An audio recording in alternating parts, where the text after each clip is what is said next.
Shalom. Kami undang Bapak Ibu untuk bangkit berdiri.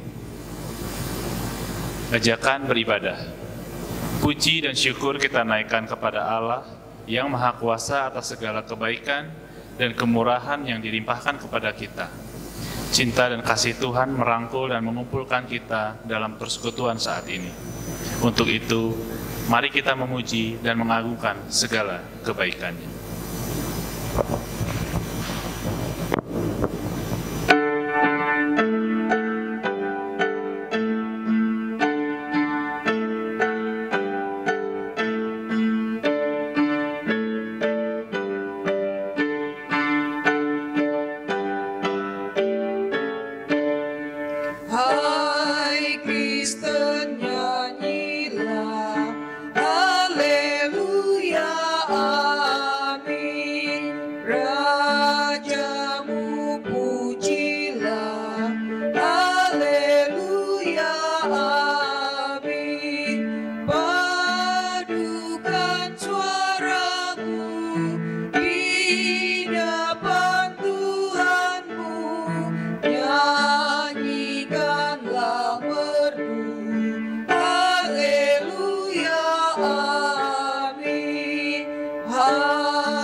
Marilah kita masuki ibadah kita dalam pengakuan.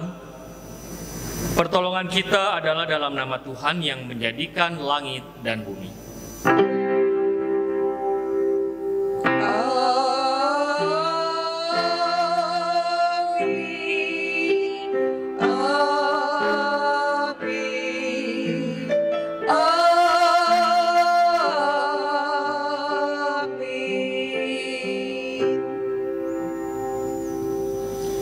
Kasih karunia dan damai sejahtera dari Allah Bapa kita dan dari Tuhan Yesus Kristus menyertai kamu sekalian. Dan menyertaimu juga. Silakan. Tema kita minggu ini, hidup sebagai warga kerajaan sorga. Merasakan kerajaan Allah atau kerajaan sorga, ini bukan hanya soal nanti setelah orang percaya meninggal dunia atau mati. Tetapi saat hidup di dunia pun orang percaya semestinya telah bisa merasakannya. Hidup di dalam Kristus dan melalui Kristus telah menjadikan kita anak-anak Allah, warga kerajaan Allah. Hidup sebagai anak-anak Allah atau sebagai warga kerajaan Allah adalah cara hidup dengan cara hidup yang baru, yang mau dituntun oleh Roh, bukan oleh hasrat atau keinginan kita sendiri. Sebab barang siapa telah dilahirkan kembali dari Roh, maka hidupnya telah dirancang Tuhan untuk hidup selaras dengan kehendak Tuhan, untuk dapat merasakan dan menghadirkan kerajaan Allah. Manusia rohani kita selalu mengingini apa yang berasal dari Tuhan, sehingga hidup kita dapat mencerminkan Tuhan dan menghadirkan kerajaan Allah, yaitu damai sejahtera. Tetapi ketika hidup seseorang masih mengikuti keinginan nafsu dan amarahnya, maka yang hadir adalah pertikaian, tindak kekerasan, dan menjadi ancaman bagi orang lain. Kuasa Roh Kuduslah yang mengerjakan perwujudan kerajaan Allah itu di dalam hidup kita. Jika kita mau hidup dalam tuntunannya, yang menghasilkan hidup yang menghadirkan kasih, persahabatan, dan mau berjuang untuk jujur dan hidup kudus. Namun sayangnya Bapak, Ibu, dan Saudara, masih ada banyak orang yang mengikuti keinginan nafsu dan amarahnya. Sehingga kerajaan Allah dan upaya cara hidup serupa Kristus masih jauh dari perilaku sehari-harinya. Sadarkah kita saat ini kita sedang berada di posisi yang mana? Memperjuangkan hidup sebagai anak-anak Allah yang menghadirkan kerajaan Allah, atau masih berjuang demi kepentingan diri sendiri dan terseret nafsu serta amarah kita?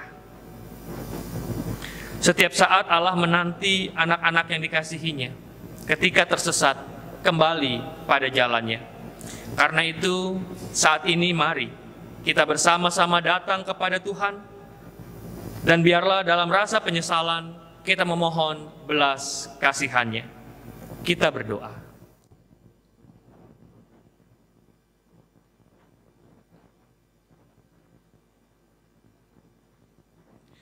Ya Tuhan, inilah kami, anak-anak-Mu yang seringkali hidup di tengah dunia, namun seringkali juga kami bukan mengedepankan Tuhan dan kehendak-kehendak Tuhan, namun kami masih dipengaruhi oleh kehidupan keduniawian kami. Sehingga dalam hidup kami masih sulit, masih jauh untuk menghadirkan kerajaan Allah. Tolong kami Bapa, kiranya Roh Kudus membarui hidup kami, agar dalam keseharian kami dapat mewujudkan panggilan-Mu, hidup sebagai anak-anak Allah yang menghadirkan suasana, kondisi, situasi kerajaan Allah yang penuh dengan damai sejahtera di antara sesama kami. Di dalam Kristus Yesus Tuhan kami memohon belas pengasihan dan pengampunan-Mu. Amin. Tuhan kasihani, Kristus kasihani, Tuhan kasihani kami.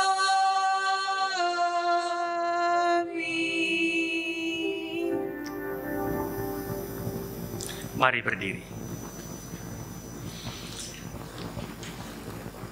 Allah sungguh mengerti kerapuhan kita. Kita mudah tergoda oleh keinginan, namun kasih-Nya yang besar pada kita membuat Allah bermurah hati, memberi pengampunan seperti yang dikatakan di dalam surat 1 Petrus pasal 2 ayat 10. Kamu yang dahulu bukan umat Allah, yang sekarang telah menjadi umat-Nya, yang dahulu tidak dikasihani, tetapi yang sekarang telah beroleh belas kasihan. Demikianlah berita anugerah dari Tuhan. Syukur kepada Allah. Damai Tuhan besertamu. Dan besertamu juga.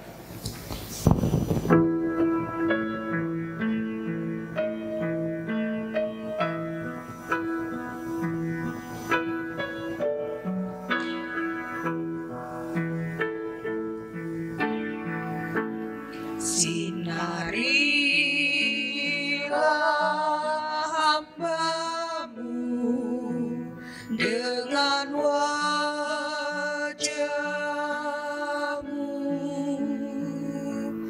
ajarkanlah kepadaku ketetapan-Mu. Sinarilah hamba-Mu dengan wajah-Mu,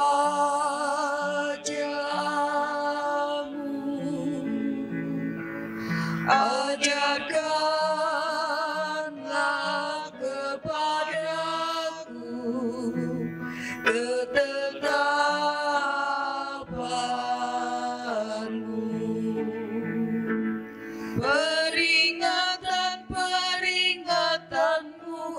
ajaib. Itu sebabnya jiwaku memegangnya. Bila tersinggah firman-firman-Mu, beri terang dan hikmat pada orang bodoh.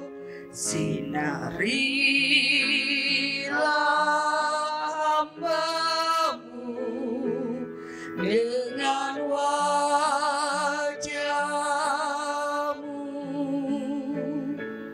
Ajarkanlah kepadaku ketetapan-Mu. Mulutku pun mengangkat dan megap-megap, sebab aku mendapatkan perintah-Mu. Berpalinglah, kasihanilah, sepatutnya bagi yang mencintai-Mu. Sinarilah hamba-Mu dengan wajah-Mu.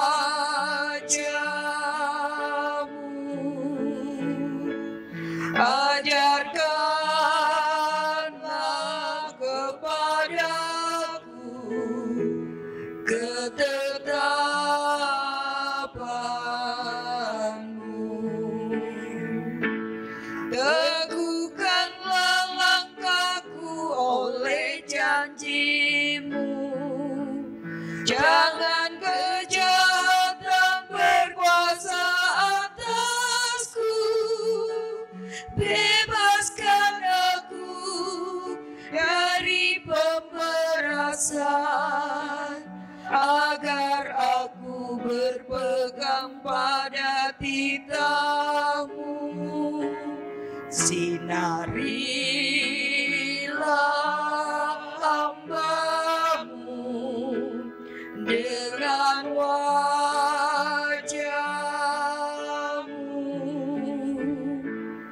Ajarkanlah kepadaku ketetapan-Mu.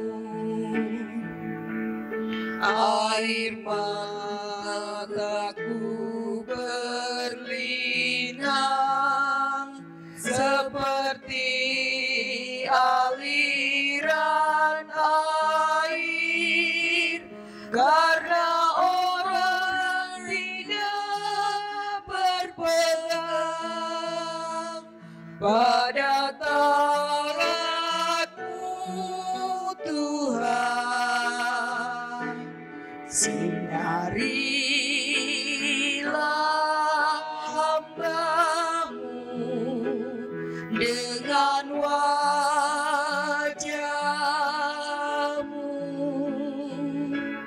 Ajarkanlah kepadaku ketetapan-Mu.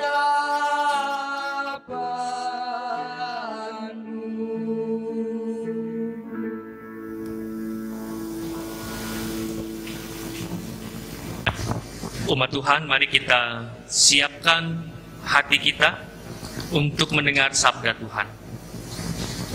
Mari kita satu hati, kita berdoa. Ya Tuhan Allah kami bersyukur untuk setiap campur tangan-Mu. Kami bersyukur untuk tiap berkat-berkat-Mu yang menopang kami. Bahkan di tengah pergumulan kami di masa pandemi ini, karya-Mu terus kami rasakan. Karena itu Bapa, biarlah ketika kami saat ini datang beribadah kepada-Mu, kami datang dalam ungkapan syukur. Dan bila saat ini firman-Mu akan menyapa kami, biarlah kiranya firman-Mu itu juga mengingatkan kami bahwa di tengah-tengah pergumulan kami sekalipun, kami dipanggil untuk dapat menghadirkan kerajaan Allah. Inilah doa kami Bapa, tuntunlah kami, terangilah kami dalam terang Roh Kudus-Mu, sehingga kami tidak hanya mengerti, tapi kami juga dimampukan untuk melakukannya. Di dalam Kristus Yesus Tuhan kami berdoa. Amin. Bapak, Ibu, dan Saudara, bacaan kita minggu ini dilandasi melalui Matius pasal 13, ayat 31 sampai dengan ayat 33, dilanjutkan ayat 44 sampai dengan 52. Demikian Injil Tuhan Yesus yang dicatat melalui Injil Matius. Yesus membentangkan suatu perumpamaan lain lagi kepada mereka. Katanya, hal kerajaan sorga itu seumpama biji sesawi yang diambil dan ditaburkan orang di ladangnya. Memang biji itu yang paling kecil dari segala jenis benih. Tetapi apabila sudah tumbuh, sesawi itu lebih besar daripada sayuran yang lain, bahkan menjadi pohon, sehingga burung-burung di udara datang bersarang pada cabang-cabangnya. Dan ia menceritakan perumpamaan ini juga kepada mereka. Hal kerajaan sorga itu seumpama ragi yang diambil seorang perempuan dan diadukkan ke dalam tepung terigu 3 sukat sampai kamir seluruhnya. Hal kerajaan sorga itu seumpama harta yang terpendam di ladang, yang ditemukan orang, lalu dipendamnya lagi. Oleh sebab sukacitanya, pergilah ia menjual seluruh miliknya, lalu membeli ladang itu. Demikian pula hal kerajaan sorga itu seumpama seorang pedagang yang mencari mutiara indah. Setelah ditemukannya mutiara yang sangat berharga, ia pun pergi menjual seluruh miliknya, lalu membeli mutiara itu.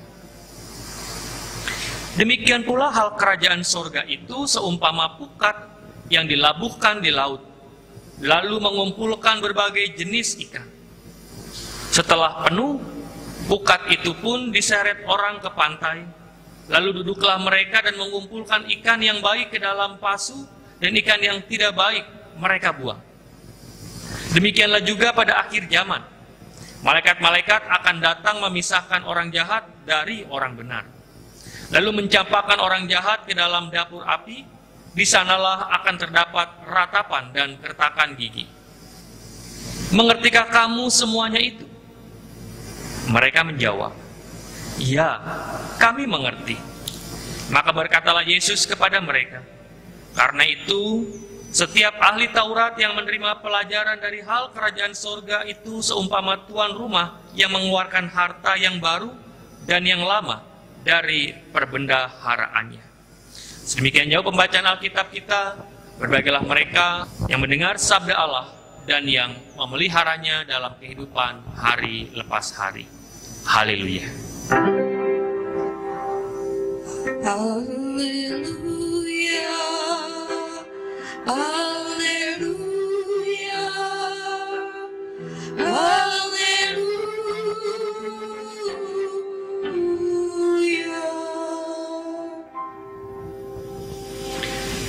Shalom Bapak Ibu dan saudara-saudara sekalian. Kita bertemu lagi di dalam ibadah kita minggu ini. Saya berharap Bapak Ibu, saudara-saudara semua dalam keadaan yang baik. Kini Bapak Ibu, mari kita melihat pesan firman hari ini yang telah kita dengar ataupun kita baca lewat bacaan dalam Injil Matius tadi. Kita akan berbicara tentang bagaimana hidup sebagai warga kerajaan sorga. Ada negara-negara yang mengakui hak dui kewarganegaraan. Misalnya bisa jadi seseorang lahir di negara itu ketika orang tuanya bekerja di sana untuk waktu yang cukup lama begitu ya. Atau bisa juga karena seseorang itu bekerja di sana, berkarir di sana, dan menghasilkan karya-karya besar. Maka negara mengangkat dia sebagai warga negara di negara itu. Nah, Dalam hal seseorang yang memiliki kedua warganegaraan, kita bisa melihat dalam kisah yang dulu, sebelum masa sekarang ini aja ya Bapak Ibu, dalam diri Rasul Paulus. Rasul Paulus kalau kita membaca di dalam Kisah Para Rasul pasal 21 ayat 28. Di sana dia bercakap-cakap dengan seorang prajurit. Prajurit itu mengatakan, aku mendapatkan kewarganegaraanku dengan membeli. Tapi Rasul Paulus mengatakan, aku mendapatkannya karena aku terlahir di Roma. Dan di surat yang dalam kitab yang lain, Filipi pasal 3 ayat 4 sampai 6, dia menjelaskan dirinya bahwa dirinya adalah seorang Yahudi, orang Israel.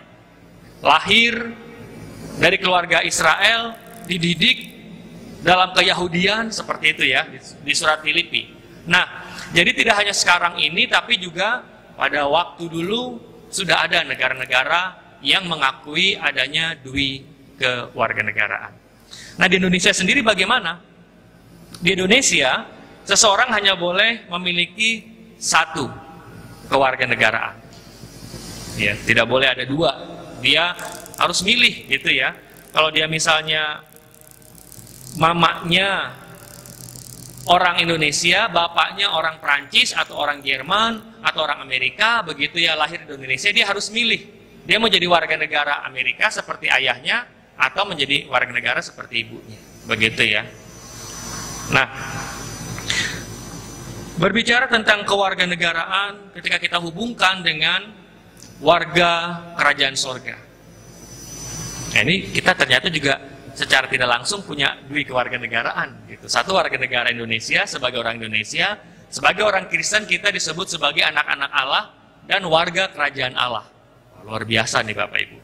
Namun persoalannya adalah kita akan melihat seberapa jauh diri kita mencerminkan sebagai orang Kristen yang hidup sebagai warga kerajaan Allah atau cara-cara hidup sebagai anak-anak Allah, dan juga menerapkan itu dalam kehidupan kemasyarakatan kita.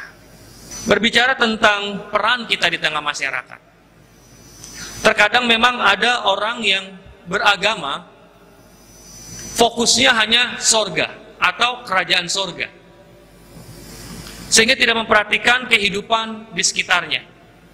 Parahnya lagi, orang-orang yang fokusnya hanya kerajaan sorga, lalu menganggap dirinya yang paling suci, paling benar, paling hebat dalam soal beriman, lalu menganggap yang lain ini tidak berarti. Bahkan kita melihat banyak kenyataan, orang lain dianggap sebagai sesuatu yang bisa mencemarkan kesuciannya sehingga kalau bisa disingkirkan. Entah itu dengan cara yang halus atau dengan cara kekerasan sekalipun. Yang penting jangan sampai mengganggu kesucian, kebenaran. Begitu ya. Di sisi yang lain, fokusnya masih kerajaan sorga. Dirinya merasa benar, merasa suci, begitu ya. Lalu melihat masyarakatnya, kehidupannya seperti itu, dia menarik diri dari masyarakat. Jadi kalau yang satu bertindak anarkis, begitu untuk menjaga kesuciannya, yang sisi yang lain ketika hanya fokus pada kerajaan sorga, menganggap diri paling bersih, paling suci, paling benar, menarik diri dari masyarakat. Dua-duanya kurang merefleksikan iman yang tepat. Di kutub yang lain atau di sisi yang lain, terlalu mementingkan keduniaannya. Ya. Yang penting aku jadi warga negara yang baik, nggak perlulah agama itu candu seperti itu ya.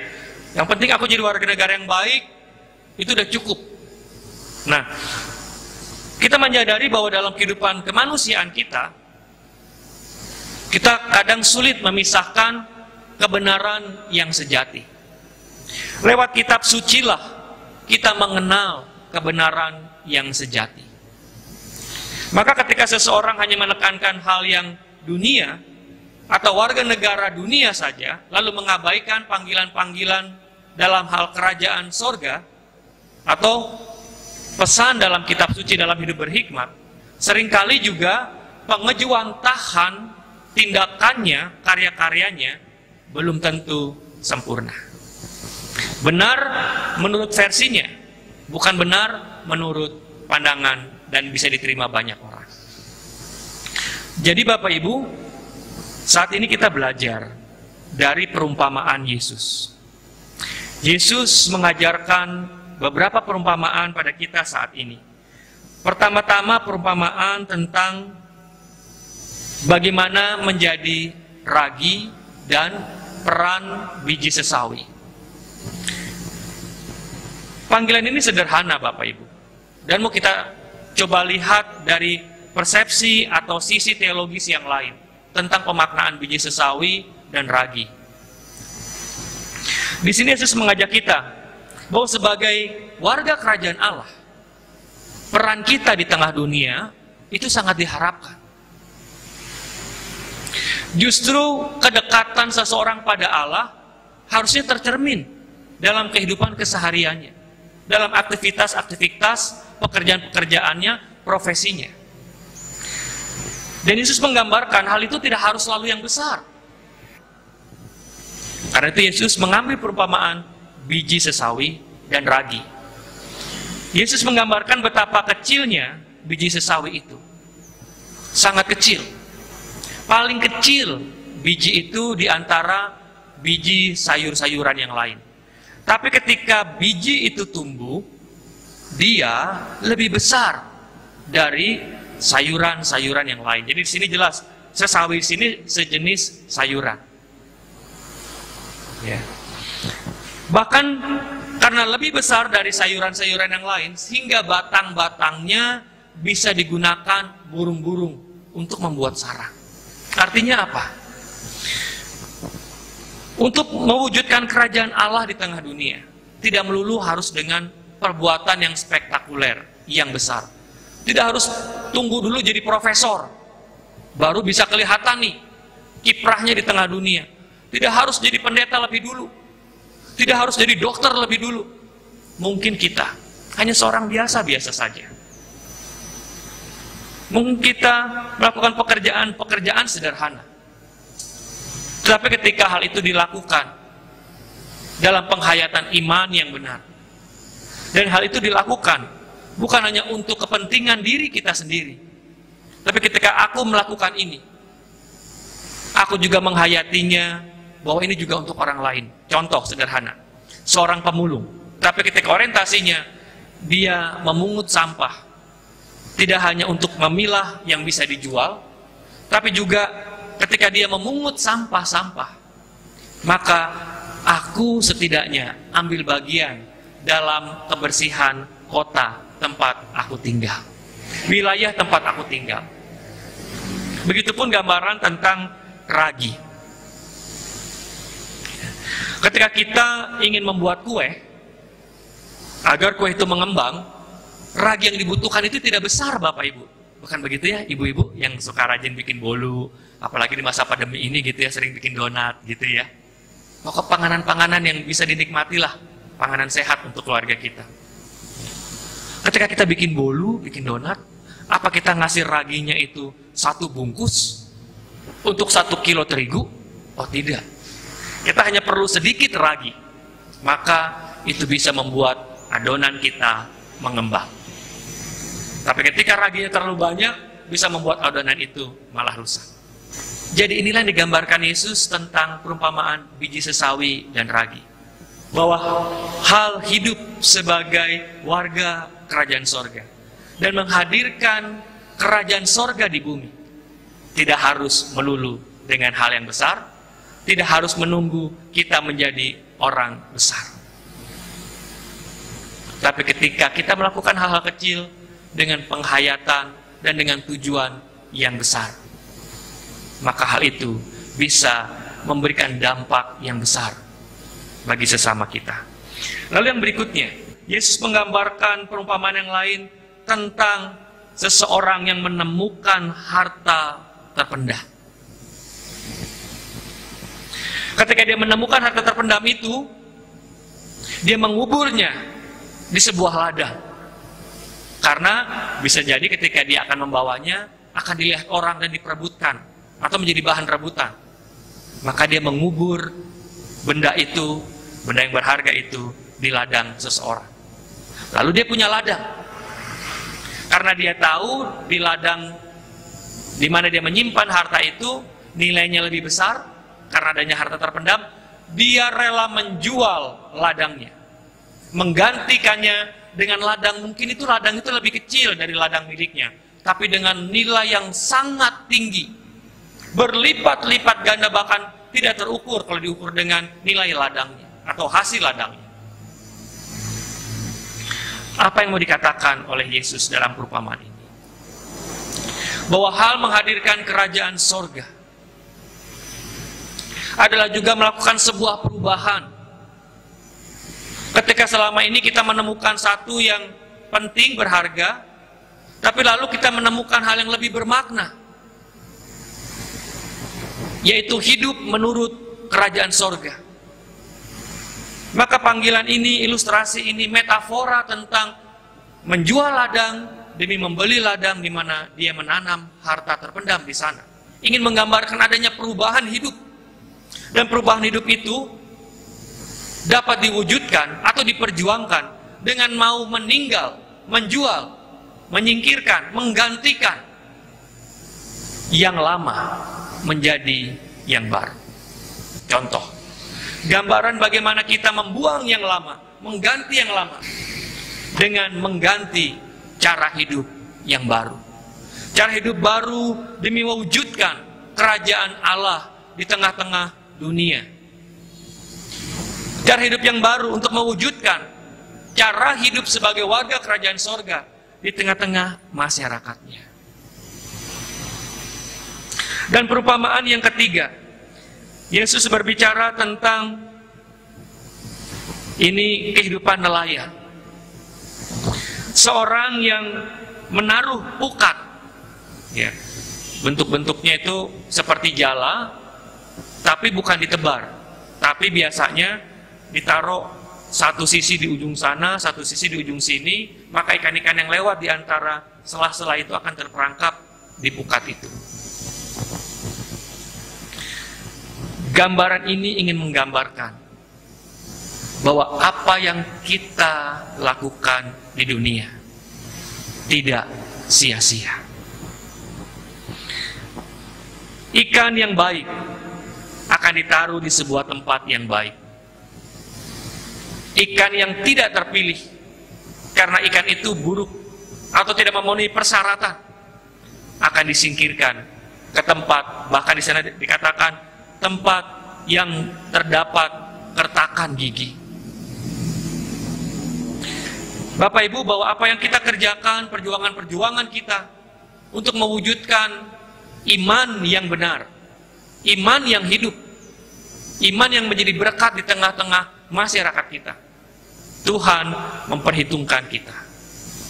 Tuhan akan menempatkan kita sebagai ikan-ikan yang baik di tempat yang baik.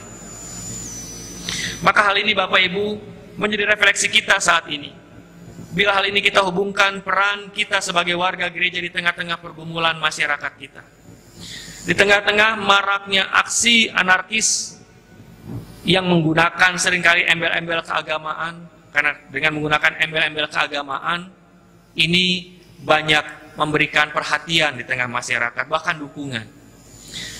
Namun seringkali tindakan-tindakan yang anarkis itu, meskipun dalam rangka kata mereka demi kesucian, namun ketika dampaknya tindakan anarkis jelas di sana menimbulkan kerusakan atau korban, maka bukan menghadirkan kerajaan Allah, bukan menghadirkan suasana sorga, tapi sebaliknya. Sebagai pengikut Kristus, sebagai orang-orang warga kerajaan Allah, kita dipanggil untuk dapat membuktikan iman kita di tengah-tengah kehidupan kita sehari-hari, dalam konteks masyarakat kita sehari-hari, dalam konteks masyarakat yang mungkin saat ini butuh kepedulian kita. Masyarakat kita, dunia kita, bisa kita jadikan mesbah, mempersembahkan diri kita, mempersembahkan aktivitas-aktivitas harian kita, mempersembahkan perbuatan-perbuatan kita sebagai persembahan yang kudus kepada Allah. Ketika kita melakukan hal kecil, hal sederhana yang bisa kita lakukan, kita melakukannya dengan tulus demi kebaikan orang lain, demi membawa manfaat. Ketika perbuatan kita yang mungkin kecil dilihat orang, tetapi butuh perjuangan bagi diri kita sendiri untuk melakukannya, karena kita mengingat orang lain yang lebih membutuhkan daripada kita. Selama hal yang kita lakukan itu menghasilkan manfaat bagi orang lain, selama orang yang menerima hasil manfaat pekerjaan kita itu tidak dibatas-batasi hanya dari kalangan ras tertentu, agama tertentu, patokan-patokan tertentu, maka biarlah kita dapat mewujudkan panggilan kita untuk menjadi seseorang yang 100% mewujudkan hidup sebagai warga kerajaan sorga, dan 100% hidup menjadi warga negara Indonesia, warga kota, warga RT atau RW di tempat lingkungan kita. Dalam perbuatan-perbuatan kita yang mungkin kecil dilihat orang, kita rindu membuat lingkungan kita damai, masyarakat kita damai. Yang perlu kita lakukan hanyalah memahami bahwa pada akhirnya seluruh perjuangan kita haruslah ditujukan untuk Allah dan demi sebuah perbaikan di tengah-tengah situasi dan pergumulan masyarakat kita. Perubahan sikap, pembaruan yang terus-menerus dilakukan dari sehari ke sehari dalam penghayatan nilai kerajaan Allah akan membawa perbaikan yang bisa dinikmati oleh banyak orang. Biarlah semua yang kita kerjakan di dunia, tempat kita mengabdi bagi pertiwi, tempat kita mengabdi pada masyarakat, tempat kita bekerja di tengah-tengah lingkungan kita, biarlah semua yang kita lakukan demi mewujudkan kerajaan sorga yang bisa dirasakan oleh banyak orang. Kiranya Tuhan menolong kita, dan biarlah Roh Kudus memampukan kita untuk mewujudkan panggilan Kristus. Amin. Jemaat, kami undang untuk bangkit berdiri. Marilah bersama gereja di segala abad dan tempat kita mengakui pengakuan iman kita menurut pengakuan iman rasuli, dengan bersama mengatakan, "Aku percaya kepada Allah, Bapa yang Maha Kuasa, Khalik langit dan bumi, dan kepada Yesus Kristus, Anak yang tunggal Tuhan kita, yang dikandung daripada Roh Kudus, lahir dari anak darah Maria, yang menderita sengsara di bawah pemerintahan Pontius Pilatus, disalibkan, mati dan dikuburkan, turun ke dalam kerajaan maut. Pada hari yang ketiga, bangkit pula dari antara orang mati, naik ke sorga, duduk di sebelah kanan Allah, Bapa yang Maha Kuasa, dan dari sana Ia akan datang kelak untuk menghakimi orang yang hidup dan yang mati. Aku percaya kepada Roh Kudus, gereja yang kudus dan am, persekutuan orang kudus, pengampunan dosa, kebangkitan orang mati, dan hidup yang kekal. Amin.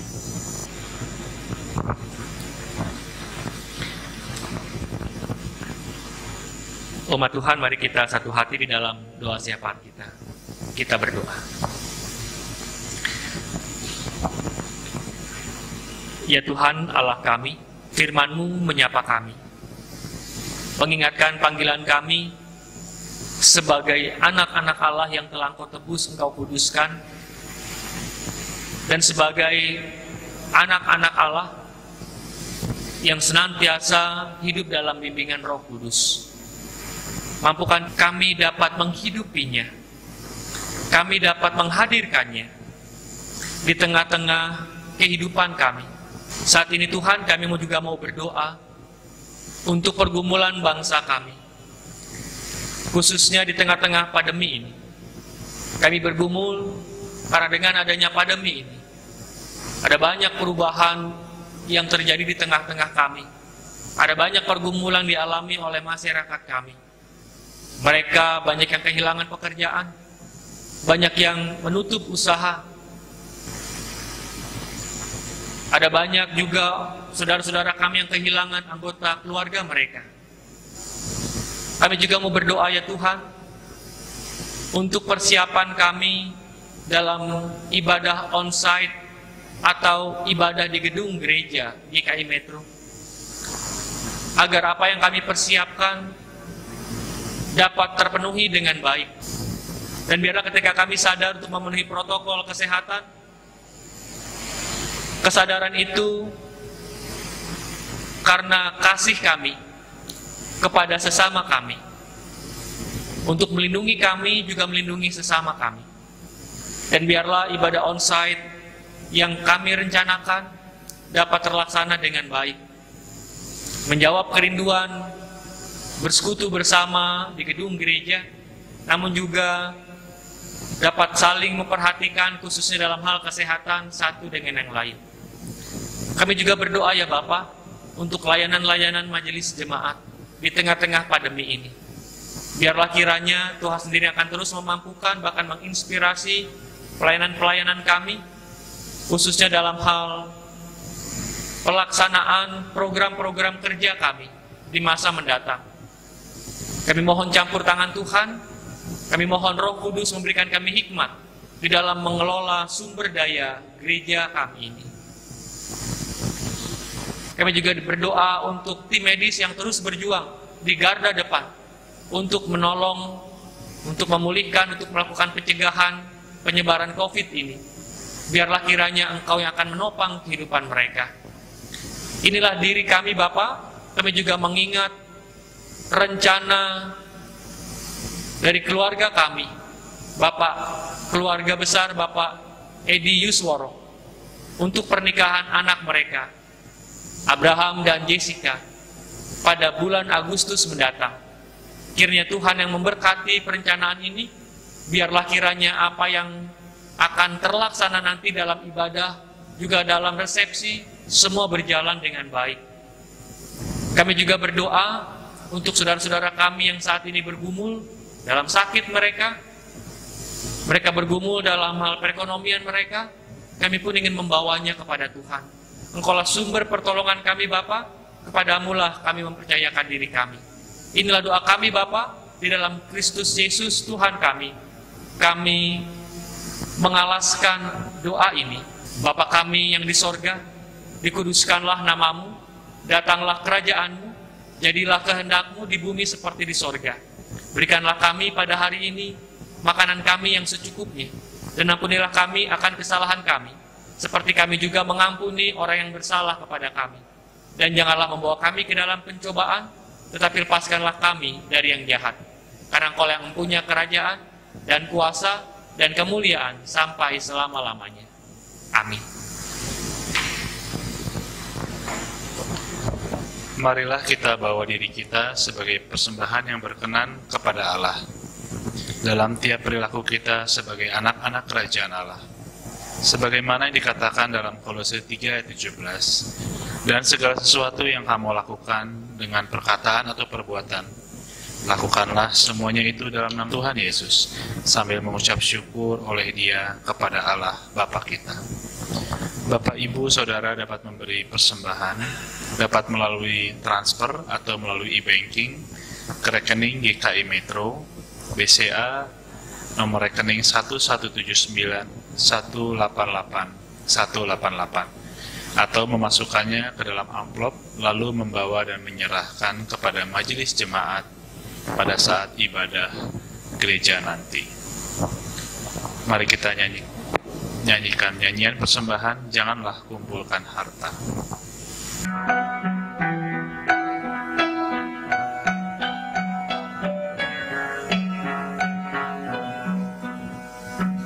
Janganlah kumpulkan harta dunia fana, lengan merusak, pencuri membongkarnya. Harta surga kumpulkanlah karena semu. Di mana hartamu, disitulah hatimu.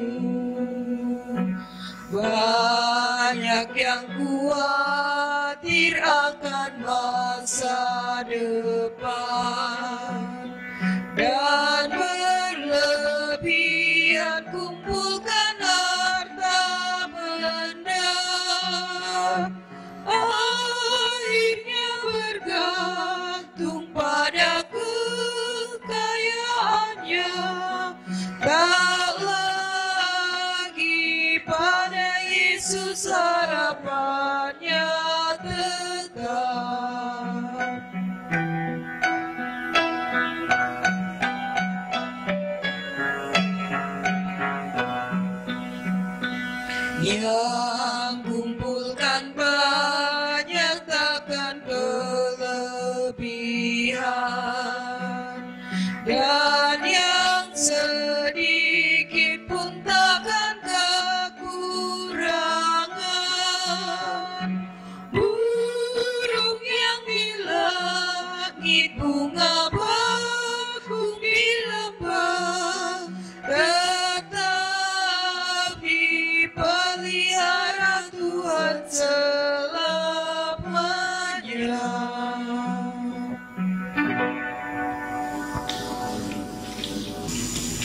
Jemaat kami undang untuk bangkit berdiri. Ya Allah, terimalah persembahan ini. Kami akan semakin mendekatkan diri padamu dan berusaha mengenal Engkau serta setia.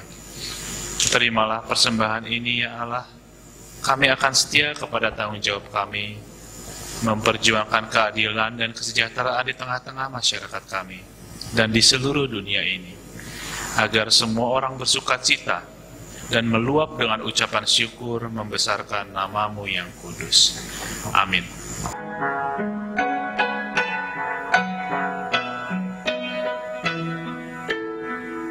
Ya Allah, kasih-Mu besar, lebih besar dari segala, tiada terduga dalamnya, tiada terjangkau luasnya. Ya Yesus, kasih-Mu besar, lebih besar dari segala, hidup kekal Engkau beri, dan aku hidup berseri. Dalam doa aku bersyukur atas limpah kasih-Mu. Ajar aku mengasihi-Mu dan sesama manusia.